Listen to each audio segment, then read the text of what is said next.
Hi students, എല്ലാ കുട്ടികൾക്കും biology online ക്ലാസ്സിലേക്ക് സ്വാഗതം. Today we are going to discuss the second chapter of biology, food through digestive tract. അപ്പോൾ എല്ലാ ക്ലാസ്സിലും കാണുന്ന പോലെ ഒരു ഇൻട്രൊഡക്ഷനായിട്ട് ഒരു ചിത്രവും കാര്യങ്ങളൊക്കെ ഇവിടെ കൊടുത്തിട്ടുണ്ട്. അപ്പോൾ ആദിത്യം എന്ന് പറഞ്ഞിട്ടുള്ള ഒരു കുട്ടി ഒരു ക്വസ്റ്റ്യൻ വായിച്ചതാണ്. Plants which prepare and use food by themselves do not have a digestive system. Then why do we who receive food from plants have a digestive system? That's a good question. അപ്പോൾ സസ്യങ്ങൾ സ്വന്തമായിട്ട് food ഉണ്ടാക്കുന്നുണ്ട്, അവർക്കൊരു digestive system ഇല്ല. പിന്നെ എന്തിനാണ് നമുക്കൊരു digestive system അല്ലേ? നമുക്കറിയാം we eat different types of foods in our daily life അല്ലേ. നമ്മൾ ഒരുപാട് ഫുഡ് നമ്മൾ ജീവിതത്തിൽ കഴിക്കാറുണ്ട് അല്ലേ. We get nutrients required for life activities from food we eat അല്ലേ. അപ്പോൾ നമുക്ക് എന്ത് ചെയ്യുന്നത്, നമുക്ക് ന്യൂട്രിയൻസ് ഒക്കെ കിട്ടുന്നത് നമ്മൾ കഴിക്കുന്ന ഫുഡിൽ നിന്നാണ്. V get nutrients required for life activities from the food we eat അല്ലേ. അപ്പോൾ എന്ത് തരത്തിലുള്ള ഭക്ഷണമാണ് നമ്മൾ കഴിക്കുന്നത്, അതിൽ നിന്നാണ് നമുക്ക് എന്ത് കിട്ടുന്നത്, ന്യൂട്രിയൻസ് കിട്ടുന്നത്. ലൈഫ് ആക്ടിവിറ്റീസിനൊക്കെ വേണ്ട ന്യൂട്രിയൻസ് ഒക്കെ കിട്ടുന്നത് എന്തിൽ നിന്നാണ്, നമ്മൾ കഴിക്കുന്ന ഫുഡിൽ നിന്നാണ്. So what happened our food in our digestive tract or in what way food is changed അല്ലേ. അപ്പോൾ ഏത് രീതിയിലാണ് നമ്മുടെ ഭക്ഷണം മാറ്റം സംഭവിക്കുന്നത്, അല്ലെങ്കിൽ നമ്മൾ കഴിക്കുന്ന ഭക്ഷണത്തിന് എന്തൊക്കെയാണ് സംഭവിക്കുന്നത് എന്നുള്ള കാര്യമാണ് നമ്മൾ നോക്കാൻ പോകുന്നത് അല്ലേ. അപ്പോൾ നോക്കൂ, ഏതൊക്കെ തരത്തിലുള്ള ന്യൂട്രിയൻസ് ആണ് നമുക്ക് ഫുഡിലൂടെ കിട്ടുന്നത്. What are the nutrient factors that we should obtain through food. അതായത് ഫുഡിലൂടെ ഏതൊക്കെ ന്യൂട്രിയൻ ഫാക്ടേഴ്സാണ് ലഭിക്കുന്നത്. ഫസ്റ്റ് വൺ കാർബോഹൈഡ്രേറ്റ്സ് ഉണ്ട്, വിറ്റാമിൻസ് ഉണ്ട്, പ്രോട്ടീൻസ് ഉണ്ട്, മിനറൽസ് ഉണ്ട്, ഫാറ്റ്സ് ഉണ്ട്, വാട്ടർ ഉണ്ട് അല്ലേ. ഇപ്പോൾ ന്യൂട്രിയൻസ് ഏതൊക്കെയാണ്? ഫസ്റ്റ് വൺ കാർബോഹൈഡ്രേറ്റ് ആണ്. അപ്പോൾ കാർബോഹൈഡ്രേറ്റിൻ്റെ ഫംഗ്ഷൻ എന്താണ്? സപ്ലൈ എനർജി അല്ലേ. അപ്പോൾ എനർജി കിട്ടാൻ വേണ്ടി നമ്മൾ എന്ത് ചെയ്യുന്നത്, കാർബോഹൈഡ്രേറ്റ് കണ്ടെയ്നിങ് ആയിട്ടുള്ള ഫുഡ് കഴിക്കാറുണ്ട് അല്ലേ. പ്രോട്ടീൻ കണ്ടെയ്നിങ് ആയിട്ടുള്ള ഫുഡ് കഴിക്കാറുണ്ട്. എന്തിനാണ്? For body building and rectifying damages അല്ലേ. പ്രോട്ടീൻ്റെ ഫംഗ്ഷൻ എന്താണ്? Body building and rectifying damages. പിന്നെയോ ഫാറ്റ് അടങ്ങിയിട്ടുള്ള ഫുഡ് നമ്മൾ കഴിക്കാറുണ്ട്. എന്താ ഫംഗ്ഷൻ?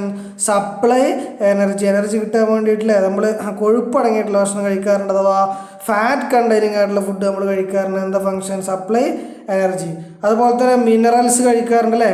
മിനറൽസിൻ്റെ ഫംഗ്ഷൻ എന്താണ്? For the growth of bones, teeth etcetera അല്ലേ. For the growth of bones, teeth etcetera. അതായത് കാൽഷ്യം ഉണ്ട്, ഫോസ്ഫറസ് ഉണ്ട്, അങ്ങനെ ഒരുപാട് മിനറൽസ് അടങ്ങിയിട്ടുള്ള ഫുഡ് നമ്മൾ കഴിക്കാറുണ്ട്. അപ്പോൾ എന്തിനാണ്?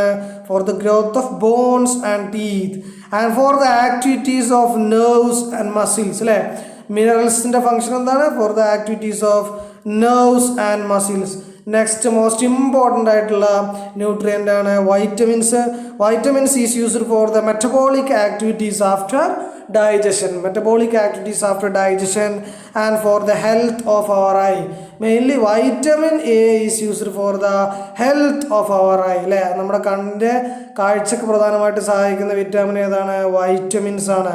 Then water is most important source of nutrients in our daily life. എന്തുകൊണ്ടാണ്? Transport of matter and materials are maintain through water. നമ്മുടെ ബോഡിയിൽ നടക്കുന്ന ട്രാൻസ്പോർട്ട് ഓഫ് മെറ്റീരിയൽസ് ഒക്കെ നടക്കുന്നത് എന്തിൻ്റെ സഹായത്തോട് കൂടിയിട്ടാണ്? വാട്ടറിൻ്റെ സഹായത്തോട് കൂടിയിട്ടാണ്. അതുപോലെ തന്നെ ഇൻറ്റേർണൽ ഹോമിയോസ്റ്റാസ് മെയിൻറ്റെയിൻ ചെയ്യുന്നത് ആരാണ്?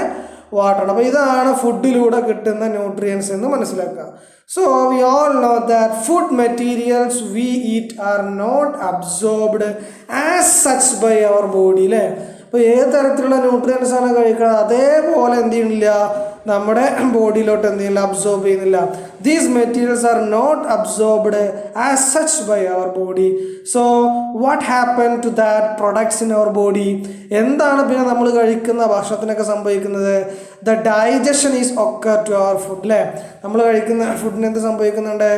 ഡൈജഷൻ സംഭവിക്കുന്നുണ്ട്. Digestion is the process of converting complex food materials in to simple absorbable forms അല്ലേ. നമ്മൾ കഴിക്കുന്ന ഫുഡിനെ എന്താക്കി മാറ്റുകയാണ്? സിമ്പിൾ അബ്സോർബിൾ ഫോമിലോട്ട് മാറ്റുന്നതിന് എന്ത് പറയുന്നു? ഡൈജഷൻ എന്ന് പറയുന്നത്. അപ്പോൾ what is known as digestion? Digestion is the process of converting complex food materials into simple absorbable form. അല്ലെങ്കിൽ നമുക്ക് എന്ത് ചെയ്യാൻ പറ്റില്ല, ഈ മെറ്റീരിയൽസിനെ അതേപോലെ നമുക്ക് അബ്സോർബ് ചെയ്യാൻ പറ്റില്ല. അപ്പോൾ നമ്മൾ എന്ത് ചെയ്യണം? ഡൈജസ്റ്റ് ചെയ്യണം. നമ്മുടെ ബോഡിയിൽ എന്ത് ചെയ്യുന്നു? ഡൈജസ്റ്റ് ചെയ്യുന്നു. ഇനി നമ്മൾ അടുത്തതായിട്ട് നോക്കാൻ പോകുന്നത് what are the different parts of the digestive system. ഏതൊക്കെയാണ് നമ്മുടെ ഡൈജസ്റ്റത്തിൻ്റെ പാർട്സ് എന്നാണ് നോക്കാൻ പോകുന്നത്. ഫസ്റ്റ് പാർട്ട് എന്ന് പറഞ്ഞു കഴിഞ്ഞാൽ മൗത്താണ്. സെക്കൻഡ് പാർട്ട് എന്ന് പറഞ്ഞു കഴിഞ്ഞാൽ ഈസോഫാഗസ്. അപ്പോൾ മൗത്തിലൂടെ എവിടെ എത്തുന്നു? ഈസോഫാഗസിലെത്തുന്നു. ഈസോഫാഗസിൽ നിന്ന് പിന്നെ നേരിട്ട് എങ്ങോട്ട് പോകുന്നു? മൂന്നാമത്തെ ഭാഗമാണ് സ്റ്റൊമക്ക്. സ്റ്റൊമക്ക് കഴിഞ്ഞ അടുത്ത ഭാഗമാണ് small intestine, then large intestine and finally rectum. അല്ലേ? These are the parts of human digestive system. അപ്പോൾ നമ്മുടെ ഡൈജസ്റ്റ് സിസ്റ്റത്തിൻ്റെ ഭാഗമാണ് നമ്മൾ പറഞ്ഞത്, അടയാളപ്പെടുത്തിയത്. ഏതൊക്കെയാണ്? First one mouth, second one oesophagus, then third one stomach, then fourth one small intestine, then fifth one large intestine and last one rectum. Okay, then അപ്പോൾ first നമ്മൾ ഫുഡ് വെക്കുന്നത് എവിടെയൊക്കെയാണ്?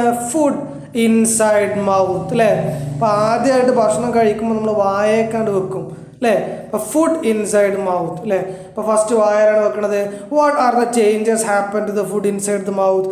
എന്തൊക്കെയാണ് നമ്മുടെ മൗത്തിൽ വെച്ച് ചേഞ്ചസ് നടക്കുന്നത്? ഫസ്റ്റ് വൺ എന്ന് പറഞ്ഞു കഴിഞ്ഞാൽ ച്യൂയിങ് ദ ഫുഡ്. അല്ലേ? With our teeth. അല്ലേ? ഫസ്റ്റ് വൺ എന്ന് പറഞ്ഞാൽ പല്ല് ഉപയോഗിച്ച് നമ്മൾ ചവച്ചരക്കുന്നില്ല. Chewing our food with our teeth and mixes with saliva. രണ്ടാമതായിട്ട് നടക്കുന്നത് ഈ ഭക്ഷണം എന്ത് ചെയ്യുന്നുണ്ട്? സലൈവയുമായിട്ട് മിക്സ് ചെയ്യുന്നുണ്ട്. അല്ലേ? So the structure and arrangement of teeth. അല്ലേ? ഫസ്റ്റ് സ്റ്റെപ്പിൽ പറഞ്ഞു കഴിഞ്ഞാൽ chewing the food with our teeth. അല്ലേ? So the structure and arrangement of teeth is suitable to masticate the food we eat. അല്ലേ? നമ്മൾ കഴിക്കുന്ന ഫുഡിനെ നന്നായിട്ട് ചവച്ചരക്കാൻ വേണ്ടിയിട്ട് നമ്മുടെ പല്ലിൻ്റെ ഘടന വളരെയധികം സ്യൂട്ടബിൾ ആണെന്ന് പറഞ്ഞത്. So we go in to the topic what are the different types of teeth. അല്ലേ? നമ്മുടെ ബോഡിയിൽ കാണപ്പെടുന്ന different types of teeth.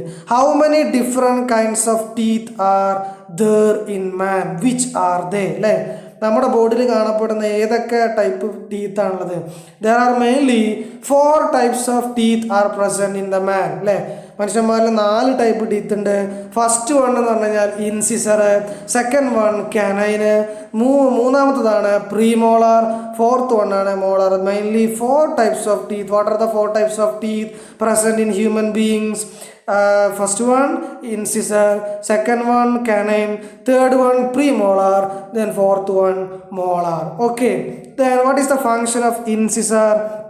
Helps to bite and cut the food. For example, in a banana we can bite and cut the food. This teeth is present and situated in front of our tooth system. അപ്പോൾ നമ്മുടെ പല്ലിൻ്റെ മുൻഭാഗത്തായിട്ടാണ് കാണപ്പെടുന്നത് incisors. Incisors helps to bind and cut the food. What is the function of canine? Helps to tear the food. For example chicken piece. അല്ലേ? Chicken piece നമ്മൾ കടിച്ചു വലിക്കാറുണ്ട്. അല്ലേ? Help to tear the food, that is known as canine. Then premolar helps in chewing the food. അല്ലേ? ഫുഡിനെ chew ചെയ്യാൻ വേണ്ടി സഹായിക്കുന്നത് ഏതാണ്? പ്രീമോളാർ ആണ്. Premolar helps in chewing the food. Then molar helps to grind the food. അല്ലേ?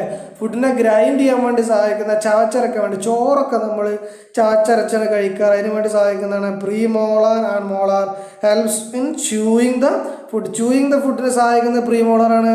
ഗ്രൈൻഡിങ്ങിന് സഹായിക്കുന്നത് ഏതാണ്? മോളാറാണ്. അപ്പോൾ ഇത്രയുമാണ് ഡിഫറെൻറ്റ് ടൈപ്സ് ഓഫ് ടീത്ത് എന്ന് മനസ്സിലാക്കുക. So even though teeth vary in their morphology and function, they show similarities in their internal structure. അപ്പോൾ ടീത്തിൻ്റെ മോർഫോളജിയിലൊക്കെ വ്യത്യാസങ്ങൾ ഉണ്ടെങ്കിലും ഇൻറ്റേർണൽ സ്ട്രക്ചറിൽ അവരെന്താണ് സിമിലാരിറ്റി ഉണ്ടെന്ന് മനസ്സിലാക്കുക. What is the internal structure of teeth? This is very important. എക്സാമിന് ക്വസ്റ്റ്യൻ വരാറുണ്ട്. Diagram തന്നിട്ട് എക്സാമിന് ചോദ്യങ്ങൾ ചോദിക്കാറുണ്ട്. What is the internal diagram or internal structure of teeth? Then the teeth, internal structure is teeth is divided into 3 parts. First one crown, neck and root. അല്ലേ? അപ്പോൾ ടീത്തിന് നമുക്ക് 3 ഭാഗമായിട്ട് തിരിക്കാം. അതായത് മോളാറുണ്ട്, കനയുണ്ട്. അപ്പോൾ നമുക്ക് എന്ത് ചെയ്യാം? ടീത്തിൻ്റെ സ്ട്രക്ചർ എടുക്കുകയാണെങ്കിൽ നമുക്ക് 3ആയിട്ട് തരംതിരിക്കാം. Crown part, neck part and root portion. Then in the crown area, the first part is known as enamel. Enamel എന്ന് പറഞ്ഞാൽ വൈറ്റ് ഇൻ കളറാണ്, ഹാർഡസ്റ്റ് പാർട്ടാണ്. അപ്പോൾ നമ്മുടെ ബോഡിയിൽ തന്നെ ഏറ്റവും ഹാർഡസ്റ്റ് ആയിട്ടുള്ള പാർട്ടാണ് enamel. This is white in colour and is the hardest part. It is made up of dead tissues. Then second part ആണ് ഡെൻഡൻ.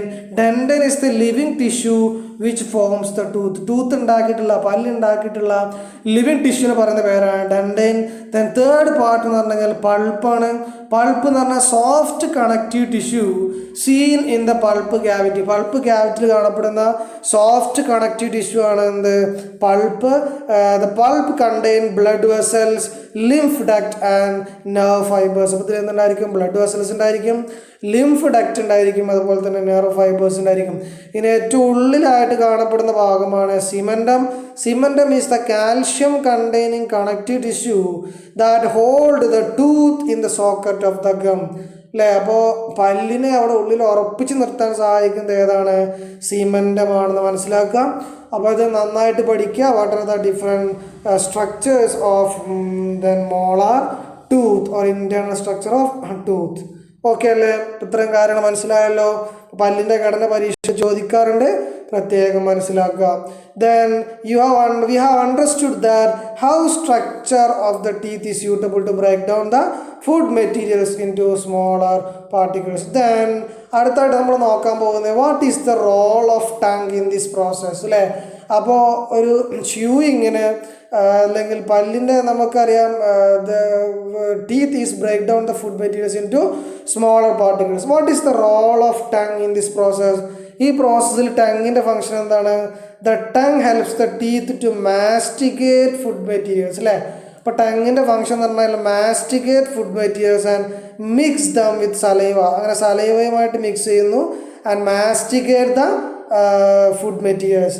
ദെൻ ടങ്ങിൻ്റെ പ്രത്യേകത, അടുത്ത പ്രത്യേകത പറഞ്ഞു കഴിഞ്ഞാൽ taste buds are present in the tongue help in the sensation of taste അല്ലേ?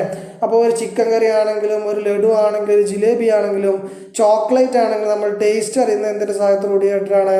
വിത്ത് the help of taste buds on the tongue. We have understood that the necessity of protecting teeth and tongue അല്ലേ?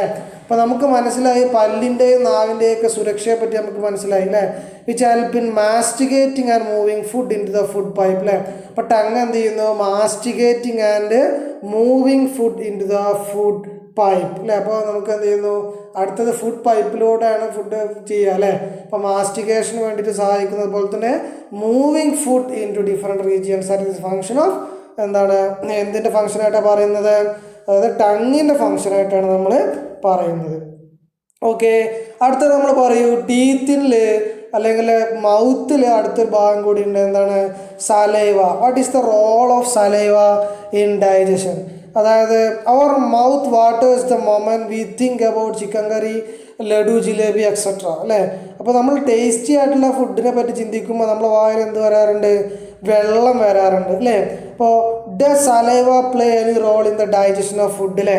ഫുഡിൻ്റെ ഡൈജഷനിൽ സലൈവക്ക് എന്തെങ്കിലും പങ്കുണ്ടോ എന്നാണ് നമ്മൾ നോക്കാൻ പോകുന്നത് അല്ലേ? In humans there are 3 pairs of salivary glance in mouth അല്ലേ? നമ്മുടെ മൗത്തിൽ പ്രധാനമായിട്ട് 3 പെയർ സലൈവറി ഗ്ലാൻഡ് ഉണ്ട്. The saliva is secreted from salivary glance. ആ കാര്യം സംശയമില്ല അല്ലേ? സലൈവറി ഗ്ലാൻസ് എന്നാണ് എന്ത് സെക്രീറ്റ് ചെയ്യുന്നത്? സലൈവ സെക്രീറ്റ് ചെയ്യുന്നത്. The salivary glance contains what are the ingredients of salivary glance?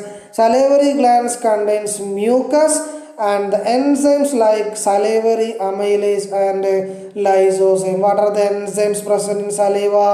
Salivary amylase and lysozyme. One ingredient also there. What is the ingredient?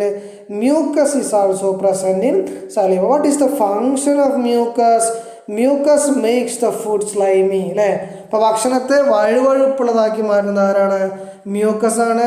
So that it can be swallowed. അപ്പോൾ പെട്ടെന്ന് മുണങ്ങണമെങ്കിൽ എന്ത് വേണം? Food slimy ആവണം. അപ്പോൾ mucus makes the food slimy. Then what is the function of lysozyme? Lysozyme helps to destroy the germs അല്ലേ? That enter in to the body. ഇപ്പോൾ through ഫുഡിലൂടെ വരുന്ന ബോഡിയിലോട്ട് എൻ്റർ ചെയ്യുന്ന ജേംസിനെ ഡിസ്ട്രോയ് ചെയ്യലാണ് ആരുടെ ഫംഗ്ഷൻ? ലൈസോസൈമിൻ്റെ ഫംഗ്ഷൻ. ദെൻ സലൈവറി അമൈലേസ് ഉണ്ട്. സലൈവറി അമൈലേസ് എന്ത് ചെയ്യുന്നു? Convert starch to maltose. അതായത് സ്റ്റാർച്ചിനെ മാൾട്ടോസ് ആക്കി കൺവേർട്ട് ചെയ്യുന്നത് ആരാണ്? സലൈവറി അമൈലേസ് ആണ്. It is A form of sugar. We know that the chemistry behind the sweet taste of while chewing rice for a certain time without adding curry അല്ല. അപ്പോൾ കറിയൊന്നും ഇല്ലാതെ ചോറ് തിന്നുമ്പോൾ നമുക്ക് ചെറിയൊരു മധുരം ഉണ്ടാവാറുണ്ട്. എന്തുകൊണ്ടാണ്? The production of form of sugar that is known as maltose. Salivary amylase convert starch to maltose. This is about saliva and digestion. Okay, അങ്ങനെ സലൈവ ഡൈജഷനും മറ്റു കാര്യങ്ങളൊക്കെ കഴിഞ്ഞ് വായൽ വെച്ച് തന്നെ സ്മോൾ ഡൈജഷനൊക്കെ കഴിഞ്ഞ് എവിടെ എത്താണ്? Food through oesophagus. The partially digested food enters esophagus through pharynx. അല്ലേ? അപ്പോൾ പാർഷ്യലി ഡൈജസ്റ്റ് ആയിട്ടുള്ള ഫുഡ് എന്ത് ചെയ്യുന്നുണ്ട്? ഈസോഫാഗസിലോട്ട് എത്തുന്നുണ്ട്. എങ്ങനെ? Through the pharynx. We know that trachea also begins from pharynx. നമുക്കറിയാം എന്ത് ചെയ്യുന്നുണ്ട്? ട്രക്കിയ എന്ത് ചെയ്യുന്നുണ്ട്? pharynx നിന്ന് തുടങ്ങുന്നുണ്ട് അല്ലേ? How does the food that we swallow enter exactly into the esophagus without entering trachea? അപ്പോൾ ട്രക്കിയയിൽ എത്താതെ എങ്ങനെയാണ് നമ്മുടെ ഫുഡ് പെട്ടെന്ന് നമുക്ക് swallow ചെയ്യാൻ പറ്റുന്നത്? നമുക്ക് നോക്കാം. What are the different parts? What are the mode of swallowing food? First one, tongue compresses the food into balls with the help of palate. അപ്പോൾ ഫസ്റ്റ് വൺ എന്ത് ചെയ്യാന്ന് വെച്ച് കഴിഞ്ഞാൽ ഫുഡ് മെറ്റീരിയൽസിന് എന്തായിട്ട് മാറ്റുന്നു? ഒരു കംപ്രസ് ചെയ്യുന്നു. Then uvula closes the nasal cavity that opens to the pharynx. അല്ലേ? അപ്പോൾ ഓവ്യൂൾ എന്ത് ചെയ്യുന്നു? Closes the nasal cavity that opens to the nasal pharynx. Then അടുത്ത സ്റ്റെപ്പിൽ നടക്കുന്നത് വെച്ചാൽ trachea rises up and closed by epiglottis. അല്ലേ? എപ്പിഗ്ലോട്ടിസ് എന്ന ഭാഗമുണ്ട്. എന്തിനാണ്? The trachea rises up and is closed by this part. അപ്പോൾ എപ്പിഗ്ലോട്ടിസ് ക്ലോസ് ചെയ്തുകൊണ്ട് നമുക്ക് എന്ത് ചെയ്യാൻ പറ്റില്ല? ഫുഡ് മെറ്റീരിയൽസ് എന്ത് ചെയ്യാൻ പറ്റില്ല? ലാരിങ്സിലോട്ടൊന്നും കടന്നു പോകില്ല അല്ലേ? So posterior part of the tongue allows food move over the epiglottis into oesophagus. അപ്പോൾ എന്ത് ചെയ്യുന്നു? ടങ്ങിൻ്റെ മുകളിലടുത്ത ഭാഗം എന്ത് ചെയ്യുന്നു? ഫുഡിന് നമ്മൾ എന്ത് ചെയ്യുന്നു? എപ്പിഗ്ലോട്ടിസിൻ്റെ മുകളിലൂടെ എന്ത് ചെയ്യുന്നു? ഈസോഫാഗസിലോട്ട് എത്തിക്കുന്നു. ഈ എപ്പിഗ്ലോട്ടിസിന് തടസ്സം സൃഷ്ടിക്കാനായിട്ട് എന്തുണ്ട്? ഫുഡ് ഉള്ളിലോട്ട് പോകാതിരിക്കാൻ വേണ്ടി എപ്പിഗ്ലോട്ടിസിൻ്റെ ആ എപ്പിഗ്ലോട്ടിസിൻ്റെ മുകളിലൂടെ ഫുഡിനെ എത്തിക്കുന്നത് ആരാണ്? നമ്മുടെ posterior part of the tongue ആണെന്നുള്ള കാര്യം മനസ്സിലാക്കുക. ഓക്കെ അല്ലേ? യെസ്. നമുക്ക് തരിപ്പി പോകുമ്പോൾ എന്താ ഉണ്ടാവുക? മണ്ട നമുക്ക് ചെറുതായിട്ട് അടിക്കാറുണ്ട് അല്ലേ? ആ അടിക്കുന്നത് എന്തിനാണ്? നമ്മുടെ എപ്പിഗ്ലോട്ടിസ് ഒന്ന് ക്ലോസ് ചെയ്യാൻ വേണ്ടിയിട്ടാണ്. ഓക്കെ അല്ലേ? ദെൻ ഇപ്പോൾ നമുക്കറിയാം ഫുഡ് എന്ത് ചെയ്യാണ്? ഈസോഫാഗസിലൂടെ അങ്ങനെ കടന്നു പോവുകയാണ്. So A particular type of movement of food materials through oesophagus that is known as peristalsis. The wave-like movement of food materials through esophagus in the walls of esophagus. Such type of movements are known as peristalsis. So peristalsis cells also help for the digestion of food materials. അങ്ങനെ ഈസോഫാഗസും കഴിഞ്ഞ് എവിടെ എത്താണ്? Food inside the stomach. The slightly digested food in the mouth reaches to the stomach. അപ്പോൾ നമ്മൾ ഭാഗികമായി ദഹിച്ച food എവിടെ എത്തുന്നുണ്ട്? സ്റ്റൊമക്കിൽ എത്തുന്നുണ്ട്. ഫോർ ദ ഫർദർ ഡൈജഷൻ അല്ലേ? പിന്നെ കൂടുതലായി ഡൈജഷൻ നടക്കാൻ വേണ്ടിയിട്ട് എവിടെ എത്തുന്നുണ്ട്? സ്റ്റൊമക്കിലോട്ട് എത്തുന്നുണ്ട് അല്ലേ? ഇപ്പോൾ എന്തൊക്കെയാണ് സ്റ്റൊമക്കിൽ? What are the ingredients that helps to digest the food materials present in stomach. അപ്പോൾ എന്താണ് നമുക്ക് സ്റ്റൊമക്കിൽ എത്തി നടക്കുന്നത്? The strong peristalsis in the stomach. സ്റ്റൊമക്കിൽ എന്ത് ചെയ്യുന്നുണ്ട്? പെരിസ്റ്റാൾസിസ് നടക്കുന്നുണ്ട്. Food in to a paste form അല്ലേ? അപ്പോൾ പേസ്റ്റ് ഫോമിലോട്ട് ഫുഡിനെ മാറ്റുന്നത് എങ്ങനെയാണ്? The strong peristalsis present in the stomach and a special circular muscles are present in the posterior part of the stomach. സ്റ്റൊമക്കിൻ്റെ ഉള്ളിലായിട്ട് സ്പെഷ്യലൈസ്ഡ് ആയിട്ടുള്ള സർക്കുലർ മസിൽസ് കാണപ്പെടുന്നുണ്ട്. ആ സർക്കുലർ മസിൽസ് എന്ത് ചെയ്യുന്നു? To retain food for a specific period of time. അപ്പോൾ കുറച്ച് സമയം ഫുഡിനെ അവിടെ നിലനിർത്താൻ സഹായിക്കുന്നത് എന്തിനാവശ്യമാണ്? ഡൈജഷന് വളരെയധികം അത്യാവശ്യമാണ്. Then the gastric juices present in our stomach also help for digestion. What are the different components of gastric juice secreted by the glands in the stomach അല്ലേ? അപ്പോൾ ഗ്ലാൻഡ്സ് എന്ത് ചെയ്യുന്നുണ്ട്? ഗ്യാസ്ട്രിക് ജ്യൂസ് സെക്രീറ്റ് ചെയ്യുന്നുണ്ട്. ആ gastric juice എന്തിന് സഹായിക്കുന്നുണ്ട്? Digestion വേണ്ടി സഹായിക്കുന്നുണ്ട്. അപ്പോൾ എന്തൊക്കെയാണ് സ്റ്റൊമക്കിൽ വെച്ച് നടക്കുന്നത്? Strong peristalsis convert food in to a paste form. Then circular muscles present in the posterior part of the stomach retain the food for a specific period of time, and the gastric juice are also help for the digestion. Next examine ചോദിക്കുന്നതാണ് what are the components of gastric juices and what are the functions of these components അല്ലേ? ഇപ്പോൾ gastric ജ്യൂസിൽ എത്ര components ഉണ്ട്? Mainly 4 components are present in gastric juices. First one pepsin enzyme. Pepsin enzyme എന്ത് ചെയ്യുന്നു? Converts proteins in to peptones. അപ്പോൾ protein എന്താക്കി മാറ്റുന്നു? പെപ്റ്റോണാക്കി മാറ്റുന്നത് ആരാണ്? പെപ്സിനാണ്. Then gastric lipase enzyme digest the fat particles partially. നമ്മൾ കഴിക്കുന്ന ഫുഡിലുള്ള ഫാറ്റ് മോളിക്യൂൾസിനെ പാർഷ്യൽ ഡൈജസ്റ്റ് ചെയ്യാൻ സഹായിക്കുന്ന ആരാണ്? ഗ്യാസ്ട്രിക് ലിപ്പേസ് എൻസൈമാണ്. Then hydrochloric acid destroy the germs in the food and regulates the pH suitable for the digesting the stomach. അല്ലേ? അപ്പോൾ എന്ത് ചെയ്യുന്നു? സ്യൂട്ടബിൾ ആയിട്ടൊരു പി എച്ച്, ഡൈജസ്റ്റിന് വേണ്ട ഒരു പി എച്ച് മെയിൻറ്റെയിൻ ചെയ്യാനും അതുപോലെ തന്നെ ജേംസിനെ കില്ല് ചെയ്യാനൊക്കെ സഹായിക്കുന്നത് ആരാണ്? ഹൈഡ്രോക്ലോറിക് ആസിഡാണ്. ദെൻ മ്യൂക്കസ് എന്ത് ചെയ്യുന്നു? Protect the stomach wall from the action of digestive juice. അല്ലേ? അപ്പോൾ അസിഡിറ്റി ഒന്നും ഇല്ലാണ്ടിരിക്കാൻ വേണ്ടിയിട്ട് ഡൈജസ്റ്റീവ് ജ്യൂസിൻ്റെ ആക്ഷൻസിൽ നിന്ന് സ്റ്റൊമക്ക് വാളിനെ പ്രിവെൻറ്റ് ചെയ്യുന്നത് ആരാണ്? മ്യൂക്കസ് ആണെന്ന കാര്യം മനസ്സിലാക്കുക. അപ്പോൾ നമ്മുടെ ഫുഡ് ഇപ്പോൾ എവിടെ എത്തിയിട്ടുണ്ട്? വയറ്റിലെത്തിയിട്ടുണ്ട്, സ്റ്റൊമക്കിലെത്തിയിട്ടുണ്ട്. അപ്പോൾ ഇത്രയും കാര്യങ്ങൾ നിങ്ങൾക്ക് മനസ്സിലായെന്ന് വിശ്വസിക്കുന്നു. ഇനി അത് കഴിഞ്ഞ് നമ്മുടെ ഫുഡ് നേരെ ചെല്ലുന്നത് സ്മോൾ ഇൻറ്റസ്റ്റൈനാണ്. സ്മോൾ ഇൻറ്റസ്റ്റൈനിൽ നിന്ന് പിന്നെ ലാർജ് ഇൻറ്റസ്റ്റൈനാണ്. ലാർജ് ഇൻറ്റസ്റ്റൈനിൽ പിന്നെ റെക്ടം വഴി പുറത്തോട്ട് പോവുകയാണ് വേസ്റ്റ് മെറ്റീരിയൽസ്. അപ്പോൾ ഇത്രയും കാര്യങ്ങൾ മനസ്സിലായല്ലോ. ബാക്കി കാര്യങ്ങൾ നമുക്ക് അടുത്ത ക്ലാസ്സിലെടുക്കാം. എന്തായാലും അടുത്ത ക്ലാസ്സിൽ നമുക്ക് എന്തായാലും വീണ്ടും കാണാം.